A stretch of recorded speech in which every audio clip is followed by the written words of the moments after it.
नमस्कार मित्रांनो. लग्नानंतर होईलच प्रेम या मालिकेच्या आजच्या भागामध्ये मी तुम्हा सर्वांचे अगदी मनपूर्वक स्वागत करते. आजच्या भागामध्ये आपल्याला पाहायला मिळतं काव्या उडते आणि पाहते तर खूप उशीर झालेला असतो. काव्या मोबाईलमध्ये पाहते तर खूप वेळ झालेला असतो.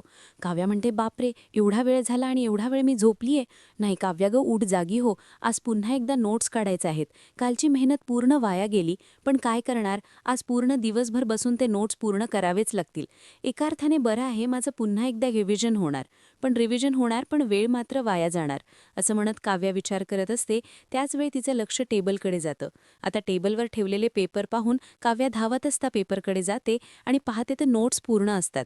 काव्या पाहते तर सगळ्या नोट्स अशाच्या तशा असतात. काव्या म्हणते, हे तर देशमुखांचं अक्षर आहे, म्हणजे माझे नोट्स देशमुखांनी पूर्ण केलेत. असं म्हणत काव्या लगेच पार्थला फोन करायला घेते. आता पार्थ ऑफिसलाही पोचलेला असतो. काव्या म्हणते, देशमुख, तुम्ही काय केलंत? पार्थ मात्र घाबरून जातो. पार्थ विचारतो, काय झालंय? माझ्याकडून काही चूक झालीये का? काव्या म्हणते, नाही देशमुख, अहो तुम्ही माझ्या सगळ्या नोट्स लिहून काढल्यात. अहो हे तुमचंच अक्षर आहे ना? मी काल एवढ्या नोट्स लिहिल्या होत्या, तेवढ्या नोट्स पुन्हा लिहिलेल्या आहेत. म्हणजे हे सगळं तुम्ही केलं देशमुख? अहो रात्रभर तुम्ही जागरण करून हे नोट्स पूर्ण केलात का? पार्थ म्हणतो, माय डिअर काव्या, काव्या तुम्ही रडणं म्हणजे जगातील माझ्यासाठी सगळ्यात शेवटची गोष्ट आहे. कारण मी तुम्हाला रडलेलं कधीच पाहू शकत नाही. काल तुम्हाला उलटी झाली, त्यावेळी मला खूप वाईट वाटलं. पण त्यापेक्षा सुद्धा या गोष्टीचं वाईट वाटलं की त्या क्षणी तुम्ही केलेली मेहनत एका क्षणात वाया गेली. तुम्ही दिवसभर बसून नोट्स पूर्ण केलेत, परंतु माझ्या एका चुकीमुळे ते पूर्ण खराब झालेत आणि म्हणूनच रात्रभर बसून मी ते नोट्स पूर्ण केलेत. काव्या म्हणते, देशमुख? तर पार्थ म्हणतो, हो काव्या, काही झालं तरी मी तुमच्या सोबत आहे. कुठल्याही प्रसंगात आपण दोघांनी मिळून फाईट करायचे आहेत. काल तुमची झालेली ती अवस्था, ते पाहून मला खरंच खूप वाईट वाटलं. पण एक खरं सांगू का, जेव्हा तुम्ही रडता ना, तेव्हा खूप साध्या भोळ्या, खूप छान दिसता आणि क्यूट दिसता. पण त्यावेळी सांगायची ही गोष्ट नव्हती, नाही तर अजून भडका वाढला असता. तर काव्या म्हणते, देशमुख, खरंच तुम्ही म्हणजे माझ्यासाठी ग्रीन फ्लॅग आहात. आत्ताच बघा ना, तुम्ही रात्री जागरण केलं आणि एवढे सगळे नोट्स लिहून काढलात. कसे आहात हो तुम्ही? I love you Deshmukh. असं म्हणत काव्या आता पार्थवर असणारं प्रेम पुन्हा एकदा व्यक्त करते. आता पार्थ काव्याला म्हणतो, चला, उद्या तुम्ही आय असलात की मी जगाला सांगायला मोकळा की मी एवढा अभ्यास तिचा करून दिला होता. पान नंबर 18 ते पान नंबर 67 पर्यंतच्या नोट्स मी काढल्या होत्यात. असं म्हणत पार्थ हसू लागतो. काव्यालाही हसायला येतं. आता पार्थ म्हणतो, सॉरी, मी जोक केला. पण काव्या, तुम्ही जे काही करता त्याला कायम माझा सपोर्ट असेल, एवढं मात्र लक्षात ठेवा. बरे चला, मी आत्ताच ऑफिसला पोहोचलो आहे, नंतर करेन कॉल. असं म्हणत पार्थ फोन ठेवतो. काव्या खूप इमोशनल झालेली असते. आता काव्या ते नोट्स हातात घेते आणि म्हणू लागते, खरंच इतके अमेझिंग का आहात हो तुम्ही देशमुख? काव्याला पार्थचा अभिमान वाटत असतो. तर दुसरीकडे पाहायला मिळतं, आता पार्थ ऑफिसमध्ये पाऊल टाकताच येणारे प्रत्येकजण पार्थला अभिनंदन म्हणत असतात. आता एक स्टाफ पार्थला कॉंग्रॅच्युलेशन सर म्हणत पुढे निघून जातात. तर त्यानंतर ऑफिसमध्ये काम करणारे दादासुद्धा आता पार्थला म्हणतात, अभिनंदन सर. तर ज्यावेळी पार्थ ऑफिसमध्ये येतो त्यावेळी संपूर्ण स्टाफ उभा राहतो, टाळ्या वाजवत पार्थचं अभिनंदन करतो. पार्थ म्हणतो, बस झाल्या टाळ्या, पण कशासाठी अभिनंदन ते तरी कळेल का मला? तर स्टाफमधील एक मॅडम म्हणतात, सर, अहो खरंच खूप अभिनंदन, आणि त्यासाठी आता मला पेढेच हवेत. पेढे काय, खरं तर पार्टीच हवी. पार्थ म्हणतो, हो मी पार्टी देईन, पण कशाबद्दल ते कळेल का? तर त्या मॅडम म्हणतात, अहो तुम्ही आता बाबा होणार आहात. आता हे ऐकल्यानंतर पार्थला धक्काच बसतो. पार्थ म्हणतो, हो पण ही बातमी तुम्हाला कोणी दिली? तर आता त्या मॅडम म्हणतात की रम्या मॅडमने. तर पार्थ म्हणतो, अच्छा बसा, कसं तुम्ही तुमचं काम चालू करा. असं म्हणत आता पार्थ काम करणारे दादा ज्यावेळी त्यांना कॉफी घेऊन येतात त्यावेळी पार्थ म्हणतो, कॉफी राहू देत, अगोदर त्या रम्याला आतमध्ये पाठवा. पार्थ खूप चिडलेला असतो. तर दुसरीकडे पाहायला मिळतं की आता नंदिनी आणि जीवा बाहेर आलेले असतात. आता जीवा ज्यावेळी हेल्मेट काढतो त्यावेळी त्याचे केस विस्कळीत झालेले असतात. नंदिनी जीवाचे केस आता व्यवस्थित करते आणि म्हणू लागते, खरं सांगू का, तुम्ही आज क्यूट आणि हँडसम दिसताय आणि खरंच स्मार्ट दिसताय. हा, हसण्यात थोडी लबाडी आहे, परंतु तुमच्या कमावलेल्या आवाजात यावेळी तुम्ही माझ्या कानात येऊन बोलता तेव्हा तर अजून भारी वाटतं. तर आता जीवा नंदिनीला विचारतो, का ह, एवढा मस्का का, कशासाठी? नंदिनी म्हणते, काही नाही, असाच विचार करत होती, या अशा देखण्या बाबांचं बाळसुद्धा तितकंच सुंदर असेल ना? आता मात्र जीवा नंदिनीकडे पाहू लागतो. नंदिनी म्हणते, काय झालंय, असे का पाहताय माझ्याकडे? तर नंदिनी अगदी विश्वासाने आणि ठामपणे जीवाला म्हणते, मी आई होणार आहे, मला खात्री आहे. तर जीवा म्हणतो, मी तुला संध्याकाळी घ्यायला येईन. नंदिनी म्हणते, अजिबात नाही, मी माझी येईन आणि ऊन वगैरे काही नसतं. आणि हो, तुम्ही म्हणता ना, मग तेवढं माझं चालणंही होईल. तर जीवा म्हणतो, पण त्यावेळी वजन कमी व्हावं यासाठी मी बोलत होतो, आता त्याची काही गरजच नाहीये. नंदे म्हणते, का? म्हणजे मी फक्त बाळ होणार किंवा आई होणार यासाठी बारीक व्हायचं होतं का? असं काहीही नाहीये. स्वतःचा फिटनेस नको का राखायला? स्वतःचा फिटनेस ठेवण्यासाठी मला आता बारीक व्हायचंच आहे. तर जीवा म्हणतो, सॉरी, तुझं अगदी परफेक्ट आहे, करेक्ट आहे. बरं, मी इथेच माझ्या क्लायंटजवळ असणार आहे, याच एरियात असणार, म्हणून मी तुला म्हटलं की ज्यावेळी तू ऑफिसमधून निघशील ना त्यावेळी मला फोन कर, कळवशील का मला? नंदिनी म्हणते, बरं, मी करते फोन. आता नंदिनी तिथून निघत असते, त्याचवेळी जीवाचं लक्ष नंदिनीच्या पायांकडे जातो. जीवा विचारतो, हे काय, चपला कुठे आहेत? नंदिनी म्हणते, मी उपवास धरलाय, म्हणजे या एरियात जेवढी देवळं आहेत त्या देवळात मी जाणार आहे आणि अभिषेक करणार आहे. असा माझा नवस आहे आणि तो नवस पूर्ण करण्यासाठीच आज मी आले आहे, त्यामुळे मी आज चप्पल नाही घातलं. जीवा म्हणतो, काय तू वेडी वगैरे आहेस का? तर त्यावेळी नंदिनी जीवाला म्हणते, मिस्टर जीवा, शहाणपणावर जग चालत असेल पण प्रेमात थोडा वेडेपणा लागतोच. तर जीवा म्हणतो, पण का नंदिनी? नंदिनी म्हणते, हे सगळं काही मी माझ्या बाळाच्या प्रेमापोटी करते, पण तुम्ही काळजी करू नका, मी स्वतःची काळजी घेईन, मला कुठल्याही प्रकारचा त्रास होणार नाही, नका एवढा विचार करू. नंदिनी जीवाला म्हणते, निघू का मी? असं म्हणत नंदिनी आता तिथून निघून जाते. आता नंदिनीला असं अनवाणी पायाने जाताना पाहून जीवा म्हणतो, काय अमेझिंग आहे नाही, म्हणजे काय करू मी हिचं? जीवाला नंदिनीच्या बाबतीत खूप वाईट वाटत असतं. बाळ होण्याची आस असणारी नंदिनी बाळासाठी जी काही धडपड करत असते ते पाहून जीवालाही खूप वाईट वाटतं. तर दुसरीकडे पाहायला मिळतं, आता पार्थ मात्र खूप चिडलेला असतो. रम्या येत म्हणते, पार्थ काय झालंय? तर पार्थ रम्याला प्रश्न करत म्हणतो, रम्या, तू हे सगळं काही ठरवून करतेस का? रम्या म्हणते, काय, मी काय ठरवून केलंय? पार्थ म्हणतो, रम्या, हे बघ, रम्या रे, मी काहीच केलं नाहीये, मी तुझ्या बायकोच्या आसपास सुद्धा गेले नाहीये, तरी सुद्धा तू माझ्यावर आरोप का करतोयस? पार्थ म्हणतो, रम्या, हे बघ, बायकोच्या आसपासही न फिरता कांड कसे करायचे ना ते तुला चांगलंच कळतं आणि त्यामध्ये तू तेवढी तरबेजही आहेस आणि रम्या, मी ना तुला चांगलंच ओळखतो. तर आता रम्या आता पार्थला म्हणते, कांड मी नक्की काय केले ते तरी सांगशील का? माझी काही चूक झालीये का? पार्थ म्हणतो, हो सांगतो, तुझी नक्की काय चूक झालीये रम्या. मी ऑफिसमध्ये पाऊल टाकताच सर्वांनीच माझं अभिनंदन केलं आणि माझ्याकडे पार्टी मागितली. त्यावेळी मी त्यांना विचारलं, कशासाठी अभिनंदन? तर ते मला म्हणालेत की सर, आता तर मी बाबा होणारात. आणि हे त्यांना कोणी सांगितलं रम्या? तू सांगितलेस रम्या. तुला माहीत आहे की 3 महिने कोणालाही सांगायचं नसतं, तरीसुद्धा तू हे का सांगितलंस? रम्या म्हणते, पार्थ, ऐकून तरी घे. पार्थ म्हणतो, रम्या, ही माझी पर्सनल गोष्ट आहे आणि माझ्या पर्सनल गोष्टी कोणालाही सांगायचा अधिकार तुला नाही. रम्या म्हणते, पार्थ रे, ऐक ना, नक्की काय झालं होतं? अरे, मी काव्याशी मगाशी फोनवर बोलत होते आणि त्याचवेळी मी एक मेलही टाईप करत होते. महत्त्वाचा मेल मला सेंड करायचाच होता आणि त्याचवेळी काव्यासोबत गप्पा चालू होत्या.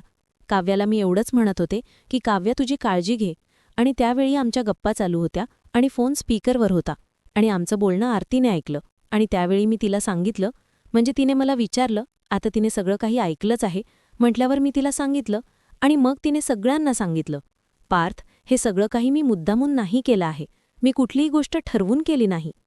परंतु पार्थला रम्याचा स्वभाव चांगलाच माहीत असतो, त्यामुळे पार्थ काही रम्याच्या या थापांवरती, च्या बोलण्यावरती विश्वास ठेवत नाही. रम्या पार्थला म्हणते, पार्थ, अरे, असा आनंद पर्सनल वगैरे असा नसतो, तो उलट शेअर केल्याने वाढतो. तर आता पार्थ खूप चिडलेला असतो. रम्या मात्र शांतच होते. परंतु रम्याने हे सगळं काही मुद्दामून केलेलं असतं हे पार्थला चांगलंच माहीत असतं. आता पार्थ रम्याला चांगलंच सुनवणार, परंतु त्याचवेळी पार्थला नंदिनीचं बोलणं आठवतं. हे बघा, तुम्ही जर रम्यावर असे सरळ आरोप केलेत तर घरचे पुरावे मागतील. आपल्या हातात जोपर्यंत पुरावे नाहीत तोपर्यंत आपण काहीच बोलायचं नाही. त्यामुळे रम्यावर तुम्ही फार चिडूही नका, तिच्या बोलण्याचा रागही व्यक्त करू नका. फक्त एक गोष्ट लक्षात ठेवा की आपल्याला जे काही करायचंय ते शांतपणे आणि प्लॅन करूनच करावं लागेल. आता रम्या तर पार्थ चिडण्याची वाट पाहत असते, परंतु पार्थ हसतच म्हणतो, अच्छा, असं झालं तर मग रम्या, हे सगळं काही आधी सांगायचं होतं ना, मी उगाचच चिडलो तुझ्यावर. काही हरकत नाही रम्या, आता तू सांगितलं आहेस तर मग सेलिब्रेट करूयाच. आता रम्याला धक्काच बसतो. रम्या म्हणते, सेलिब्रेशन? पार्थ म्हणतो की हो, लंचनंतर सेलिब्रेशन होऊन जाऊ देत, जाऊन सर्वांना सांग, आणि सॉरी बरं का, मी तुझ्यावरून आवाज चढवला होता. तर आता रम्या पार्थकडे पाहतच बसते, कारण पार्थचं वागणं रम्याला काहीच कळत नसतं. पार्थ चिडावा, त्याने आपल्यावर आवाज चढवावा, यासाठी हा रम्याचा प्लॅन असतो. परंतु नंदिनीच्या प्लॅनने आता रम्याचा प्लॅन उधळून लावलेला असतो. आता रम्या तिथून जाताच पार्थ म्हणू लागतो, आनंद हा पर्सनल नसावा का? मग आता बघ मी काय करतो. तर दुसरीकडे पाहायला मिळतं की आता नंदिनी सगळ्या देवळातून आलेली असते. आता एकच देऊळ राहिलेलं असतं. आता नंदिनी जीवाला फोन करते आणि म्हणते, हॅलो, हा जीवा, सगळ्या देवळात जाऊन आले आहे, आता एकच देऊळ राहिलं आहे, तिथे फक्त जायचं आहे. जीवा म्हणतो, नंदिनी, अगं तू अनवाणी पायाने चालतीयस, तू सकाळपासून काही खाल्लंयस का? मला वाटलंच होतं तू काहीही खाणार नाहीयेस. नंदिनी, अगं काय चाललंय तुझं हे? प्लीज नंदिनी, असं नको वागूस. नंदिनी, अगं तूच म्हणतेस ना, अजून आपल्याला उशीर झाला नाहीये. मग तू अशी का वागतेस सांग बरं? तू असे इलॉजिकल उपाय का करतीस नंदिनी? तर नंदिनी म्हणते, अहो प्लीज तुम्ही असं काही बोलू नका ना. अहो असे हे उपाय सगळ्याच बायका करतात. माझी आईसुद्धा करायची. हे सगळं काही अंधश्रद्धा म्हणून नाही, तर देवावर असणारी श्रद्धा, त्यासाठीच. आणि श्रद्धेपुढे लॉजिक वगैरे काही चालत नाही. आता तुम्ही जास्त विचार करू नका, तुम्ही या ना इकडे. एक शेवटचं देऊळ आहे आणि ते खूप स्पेशल आहे. त्या देवळात मला तुमच्यासोबतच जायचं आहे. आपण दोघांनी एकत्र जायचं आहे. मला तिथे तुम्ही या, मी इथे थांबते. असं म्हणत आता नंदिनी जीवाला समजवण्याचा प्रयत्न करते. नंदिनी जीवाला म्हणते, हे बघा, काहीतरी आपल्याला मिळवायचं असेल तर त्यासाठी थोडा वेळ थांबावा तर लागणारच ना. तर जीवा म्हणतो, ठीक आहे, मी येतो. पण एक खरं सांगू का? कुठेतरी आतल्यात 100% माझी खात्री पटलीये की आपण आईबाबा होणार नाही. आता हे ऐकून नंदिनीला धक्काच बसतो. नंदिनी म्हणते, जीवा. तर जीवा फोन ठेवतो. नंदिनीला खूप वाईट वाटतं आणि नंदिनी आता शांतच होते. तर त्याचवेळी नंदिनीच्या समोरून एक मुलगी तिच्या आईचा हात धरून जात असते आणि ती मुलगी नंदिनीकडे पाहून हसू लागते. आणि तिच्या त्या चेहऱ्यावरचं हसू पाहून नंदिनीला जीवाचं ते बोलणं आठवतं. जीवाचे ते कष्ट, जीवाची ती असणारी अपेक्षा आठवू लागते. जीवाने सतत वहीच्या पानावर लिहिलेलं असतं की आपण आईबाबा होणार, आम्ही आईबाबा होणार, असं त्याने सतत गिरवलेलं असतं. नंदिनी विचार करत म्हणते, खरंच, तिसरा रिपोर्टसुद्धा हेच सांगतोय की माझं आई होणं खरंच खूप कठीण आहे. आणि म्हणूनच तर जीवांची 100% खात्री झाली आहे की मी आई होणार नाही. आता नंदिनी विचार करत म्हणते, खरंच, मी 100% आई होऊ शकत नाही. आता मात्र नंदिनीला या गोष्टीचा विचार करूनही खूप त्रास होत असतो. तर त्याचवेळी एक मुलगी नंदिनीची ओढणी पकडते. नंदिनी मागे येऊन पाहते तर तिच्यासमोर एक निरागस गोंडस मुलगी उभी असते, जी गजरे विकण्यासाठी रस्त्यावर उभी असते. आता ती मुलगी नंदिनीला विचारते, गजरा घेतेस का ग? तर नंदिनी तिला प्रश्न करत म्हणते, तू एकटीच गजरे विकतेस का? तुझ्यासोबत अजून कोणी नाहीये का? तर ती म्हणते, हाय की, माझी मावशी आहे. मागच्या सिग्नलवर जी पुस्तकं विकते ना, ती माझी मावशी बोबोली. तर नंदिनी म्हणते, अच्छा, म्हणजे मानलेली मावशी आहे का? अगं तसं नाही, पण तुझे आई बाबा तुझ्यासोबत कोणीच नाहीयेत का? तर ती मुलगी नंदिनीला म्हणते, आई-वडिलांनीच मला इथे पाठवलंय, मावशीकडे, नाशिकवरून मी इथे राहायला आली आहे. तर नंदिनी तिला प्रश्न करत म्हणते, अगं तू नाशिकवरून इथे आलीयस ते गजरे विकायला आलीयस का? तू शाळेत वगैरे जातेस की नाही? तर ती मुलगी म्हणते, जायची मी, पण. तर नंदिनी म्हणते, पण इथे आल्यापासून शाळा सुटली, असंच ना? तर ती मुलगी खोटं बोलत म्हणते, नाही, मी जाते शाळेत. तर नंदिनी म्हणते, अच्छा, मग मला सांग, युनिफॉर्म कोणत्या कलरचा आहे तुझा? तर आता त्या मुलीला काय बोलावं काहीच कळत नाही. ती म्हणते, काय? तर ती म्हणते, काय? युनिफॉर्म? तर नंदिनी म्हणते, गणवेश कसा आहे तुझा, सांग बरं मला. तर आता तिला काय बोलावं काहीच कळत नाही. ती शांत होते. आता तिच्या शांततेतच नंदिनीला तिचं उत्तर मिळालेलं असतं. नंदिनी म्हणते, शाळेत जात नाहीस ना, मावशीसोबत गजरे विकतेस, बरोबर ना? बालमजुरी कायद्याने गुन्हा आहे बाळा, माहीत आहे की नाही तुला?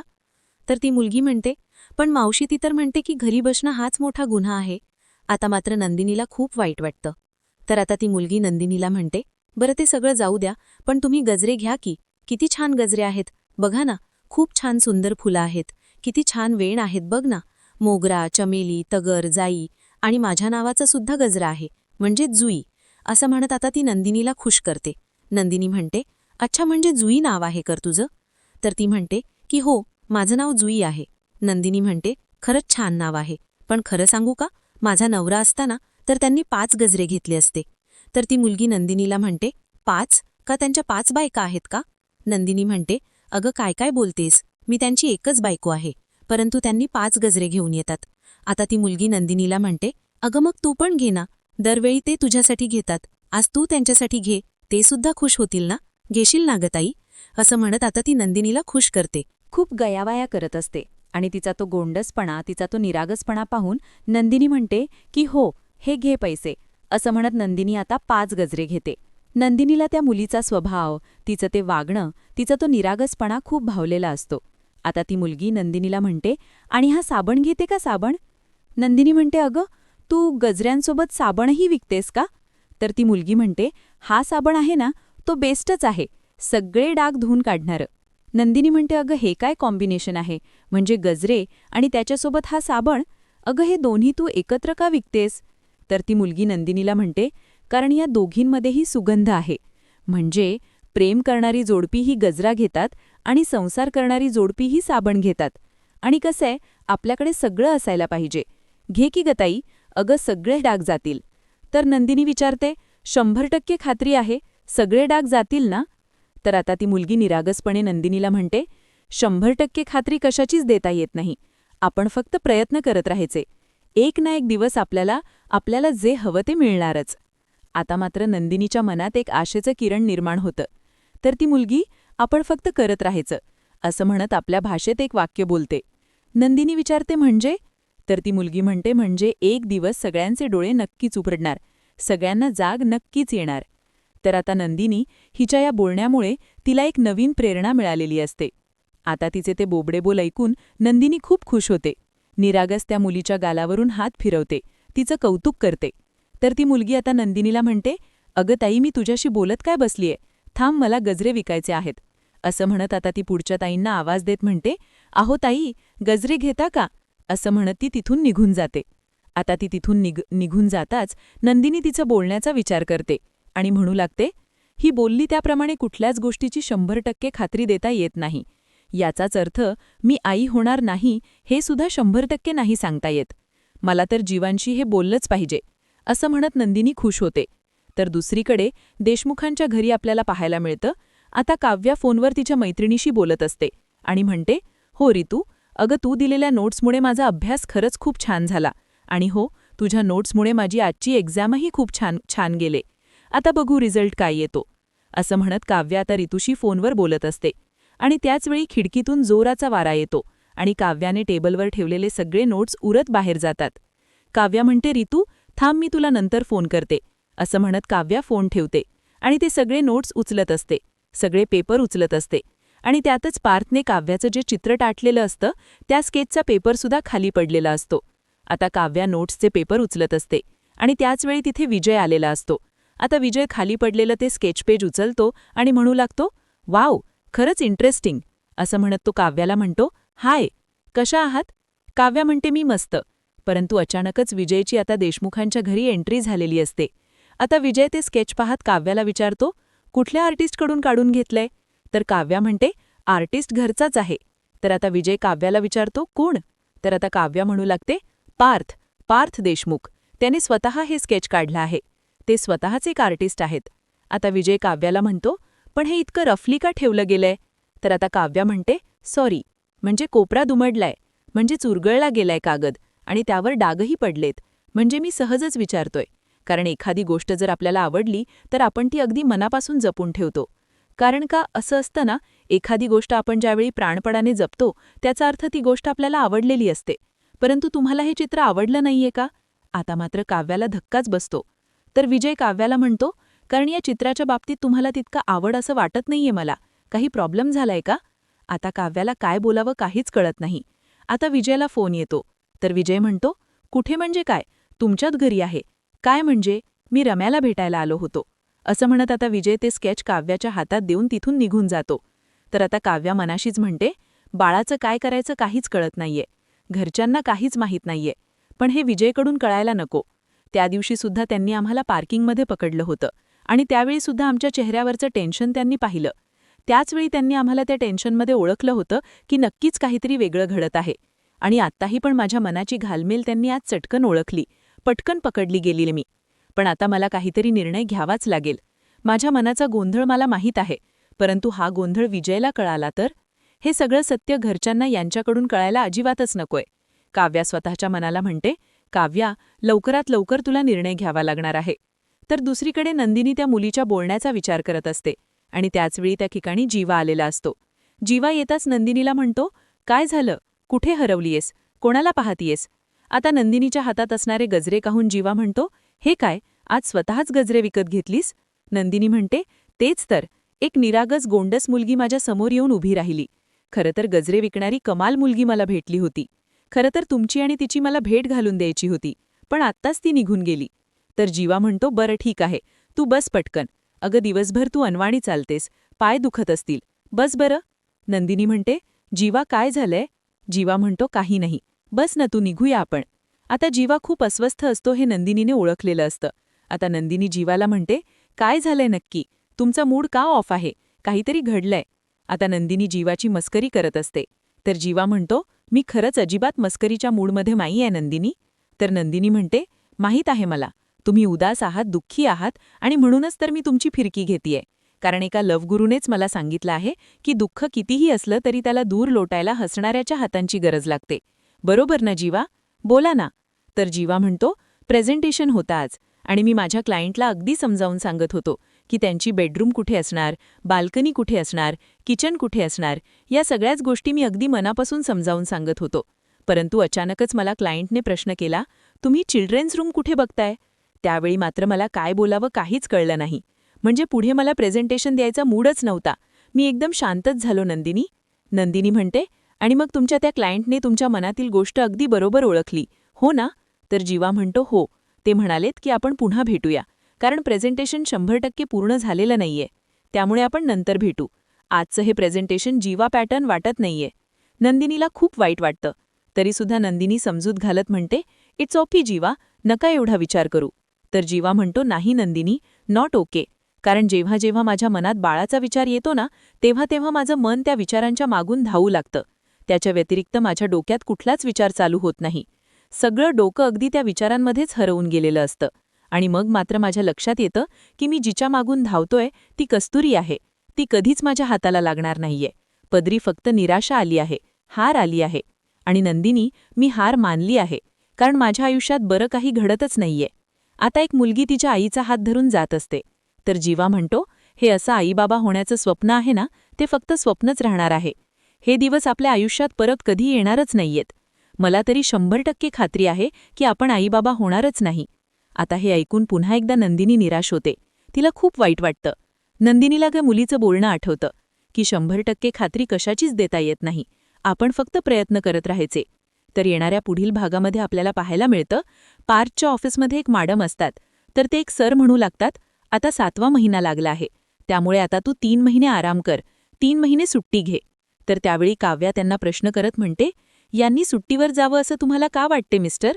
एक गोष्ट लक्षात ठेवायची, आम्ही बायका, आम्ही स्वतःलाही सांभाळू शकतो, आमच्या बाळालाही आणि आमच्या करिअरलाही. त्यामुळे तुम्ही या सगळ्या गोष्टीची काळजी करू नका आणि विचारही करू नका. आता काव्याचं हे बोलणं ऐकून पार्थ खूप खुश होतो. अभिमानानेच काव्याकडे पाहू लागतो. तर दुसरीकडे उदास निराश असणाऱ्या जीवाला मनवण्याचा नंदिनी प्रयत्न करत असते.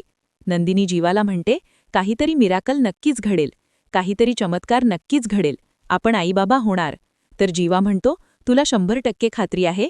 तर नंदिनी त्या मुलीच्या आवाजातच म्हणते, आता 100% खात्री बाबा कशाचीच देता येत नाही, परंतु एक दिवस नक्कीच जातील सगळे डाग. तर आता जीवा नंदिनीकडे पाहतच बसतो. आता जीवाच्या चेहऱ्यावरचा आनंद पुन्हा आणण्यासाठी नंदिनी आरशासमोर उभी राहते आणि आता आपण प्रेग्नेंट असल्यावर कसे दिसू शकतो हे जीवाला सांगत असते. जीवासुद्धा खुश होतो. आता या दोघांच्या आयुष्यातील आनंदाचे क्षण पुन्हा येतील का हे पाहणं अतिशय रंजक ठरणार आहे. मित्रांनो, अशाच मालिकांचे नवनवीन अपडेट पाहण्यासाठी चॅनलला नक्कीच सबस्क्राईब करा.